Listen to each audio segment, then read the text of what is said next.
Hello friends, कैसे हैं आप लोग। I hope you all are fit and fine and doing good. मैं हूं आपका होस्ट और दोस्त अमित कश्यप और आप देख रहे हैं मेरा YouTube channel judgements in criminal law. Friends, इस वीडियो में मैं आज एक बहुत ही गंभीर चर्चा करने वाला हूं। क्या भारत में 100 रुपये के स्टैम्प पेपर पे मैरिज कंटेंट्स को लिखकर उसे पब्लिक नोटरी के द्वारा नोटराइज कराने पर क्या शादियां हो जाती हैं, यानी कि कोर्ट मैरिजेस हो जाते हैं।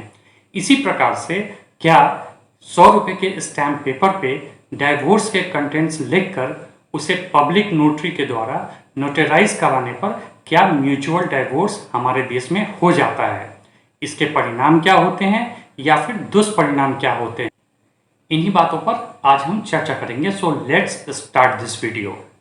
जो भी मेरे फ्रेंड्स इस विषय के जानकार हैं वह मेरे ओपनिंग स्टेटमेंट को सुनकर यह सोच रहे होंगे कि मैं यह क्या बकवास कर रहा हूँ। स्टैम्प पेपर पे कोई मैरिज या डाइवोर्स किस प्रकार से हो सकता है, जबकि हमारे कानून में मैरिज और डाइवोर्स से रिलेटेड स्टैट्यूटरी प्रोविजन मौजूद है।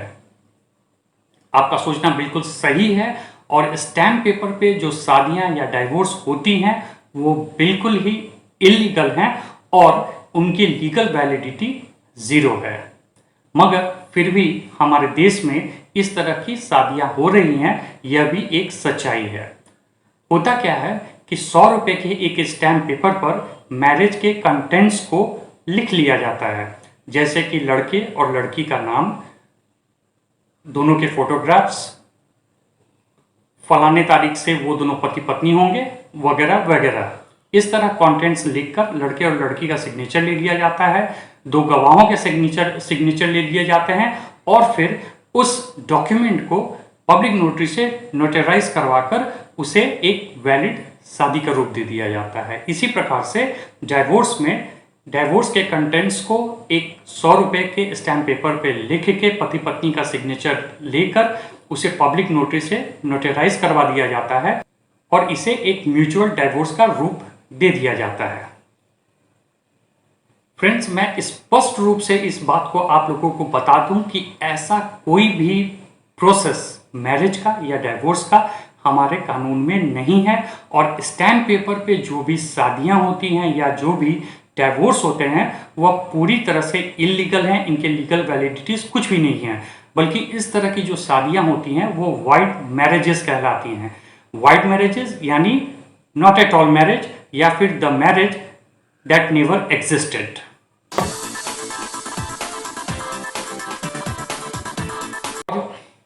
हमारे देश में वैलिड मैरिज और डाइवोर्स प्राप्त करने का एक स्टैट्यूटरी प्रोविजन है और उसी प्रोविजन के तहत एक वैलिड मैरिज हो सकता है या फिर एक वैलिड डिग्री ऑफ डाइवोर्स आपको मिल सकता है।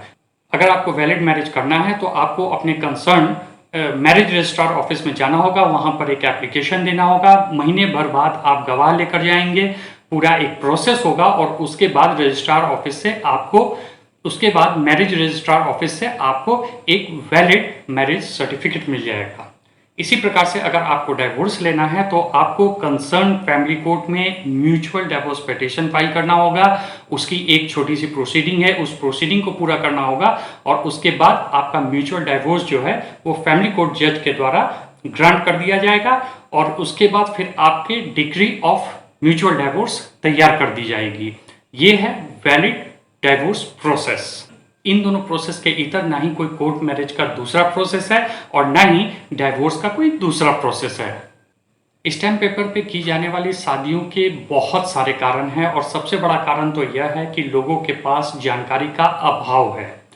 बहुत सारे लोग ऐसे भी होते हैं जो XYZ रीजन के कारण बहुत ही हड़बड़ी में शादी करना चाहते हैं और इस हड़बड़ी के कारण वह इस तरह के उलझन में फंस जाते हैं। कुछ लोग इस तरह की शादियां अपने अपोजिट पार्टनर पे फ्रॉड कमिट करने के लिए भी करवाते हैं। इस तरह की शादियों का कोई लीगल वैल्यू तो होता नहीं है, इस कारण से पति पत्नी को काफी परेशानियों का सामना करना पड़ सकता है।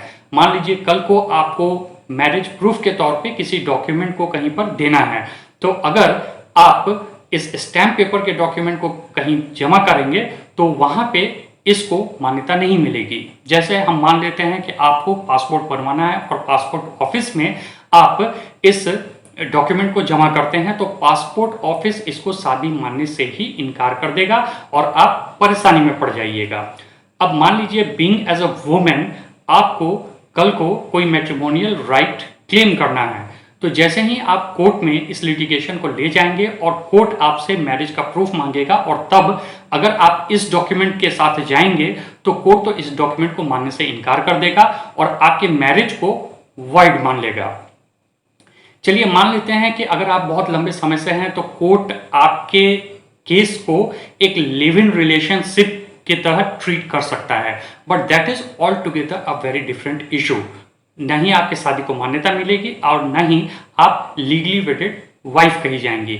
उस परिस्थिति में जो भी लीगल क्लेम्स हैं, जो भी आपके राइट्स हैं, मैट्रिमोनियल राइट्स हैं, आप उसे क्लेम भी नहीं कर पाएंगे।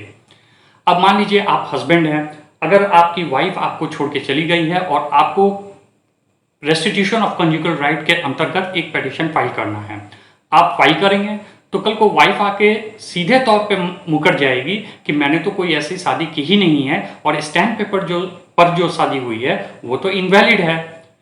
ज़्यादा से ज़्यादा ये हो सकता है कि आपकी वाइफ ये कह सकती है कि ठीक है भाई हम लोग लिव इन रिलेशनशिप में थे, बट यहाँ पर लीगली आप कुछ भी क्लेम नहीं कर सकते हैं। इस बात को ध्यान में रखने की ज़रूरत है।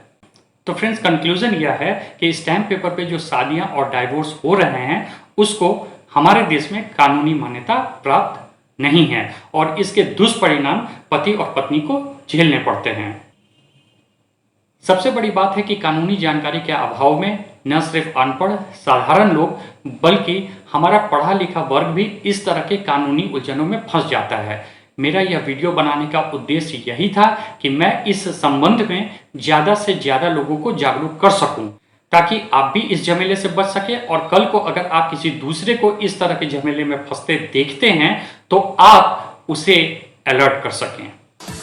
आशा करता हूं मेरा यह वीडियो इंफॉर्मेटिव रहा होगा। अगर आपको मेरा यह वीडियो पसंद आया तो लाइक करना ना भूलें और मेरे चैनल को सब्सक्राइब करना ना भूलें और मेरा कोई भी लेटेस्ट वीडियो आप मिस ना करें, इसलिए बेल आइकन को प्रेस करना ना भूलें।